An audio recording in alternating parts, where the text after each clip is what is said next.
Assalamualaikum warahmatullahi wabarakatuh. Selamat pagi, salam sejahtera untuk kita semua. Perkenalkan, saya Alvita Zaskia Ardana. Pada kesempatan ini, saya akan memaparkan materi yang berjudul Pentingnya Dana Darurat. Dana darurat adalah salah satu hal penting dalam pengelolaan keuangan, namun seringkali diabaikan. Di tengah banyaknya resiko dalam hidup, mulai dari krisis ekonomi, pemutusan pekerjaan, penyakit, sampai dengan bencana alam, kita membutuhkan peran finansial dana darurat dalam bentuk kesiapan tersebut. Untuk membuka pembahasan kali ini, saya ingin mengajak kita semua merenungkan beberapa pertanyaan, yaitu apa itu dana darurat, apakah hanya tabungan biasa, atau sesuatu yang benar-benar sangat penting. Yang kedua, mengapa dana darurat menjadi topik penting saat ini, apakah ada hubungannya dengan gaya hidup modern dan ketidakpastian ekonomi, dan yang ketiga, apa hubungan dana darurat dengan literasi keuangan. Apakah dengan memahami dana darurat, kita bisa menjadi pribadi yang lebih bijak secara finansial? Dana darurat adalah sebuah uang yang disiapkan secara khusus untuk menghadapi kejadian yang tidak direncanakan. Keadaan darurat yang dimaksud berupa kehilangan pekerjaan, kecelakaan, sakit, atau kebutuhan tak terduga lainnya. Sebenarnya tujuannya sangat sederhana namun penting, agar kita tidak terpaksa berhutang atau menjual aset ketika saat krisis terjadi. Jadi dana darurat bukan hanya sekedar tabungan, tapi menjadi pelindung pertama sebelum kita ambil langkah ekstrim secara finansial. Apa sih fungsi utama dana darurat? Yaitu yang pertama, menjadi pelindung keuangan pribadi keluarga dari guncangan yang sifatnya kadang mendadak. Dan yang kedua, menjaga kestabilitasan finansial agar kita tetap bisa memenuhi kebutuhan dasar meski pendapatannya terganggu. Yang ketiga, menghindari stres dan tekanan mental akibat kekurangan uang saat masa sulit.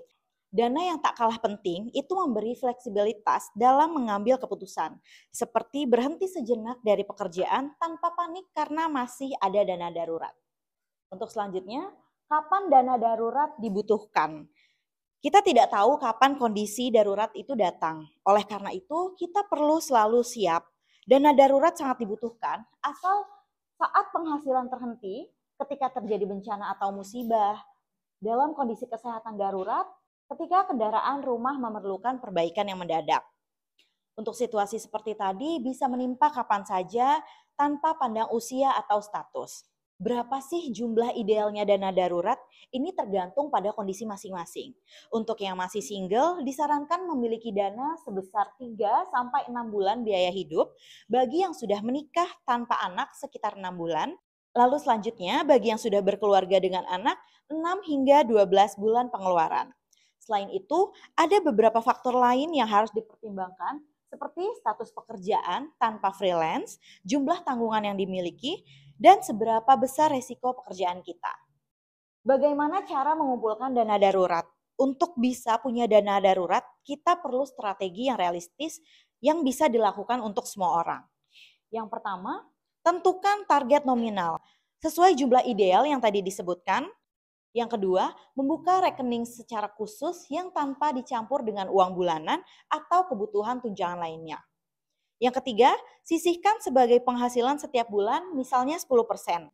Jika memungkinkan dibuat, buatlah sistem otomatis agar uang langsung masuk ke rekening dana darurat ketika sudah gajian. Dan yang paling penting, hindari menggunakan dana ini untuk belanja yang konsumtif. Di mana sih sebaiknya kita menyimpan dana darurat? Pilihan terbaik adalah tempat yang aman, liquid, dan mudah diakses.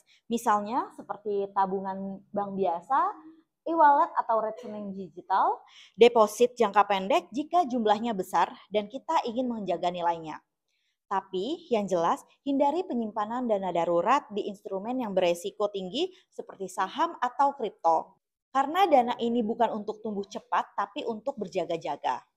Banyak orang yang masih melakukan kesalahan dalam hal ini, misalnya tidak memiliki sama sekali dana darurat, mengira tabungan biasa itu cukup untuk digunakan, menyimpan di tempat yang tidak liquid, menganggap belum perlu karena masih muda. Padahal justru saat masih muda, belum memiliki banyak tanggungan, kita bisa lebih mudah menyisihkan dana darurat. Untuk contoh studi kasusnya, misalnya seseorang mengalami kehilangan pekerjaan secara mendadak, jika tidak memiliki dana darurat, dia akan merasa panik, bingung, bahkan bisa terjerat utang.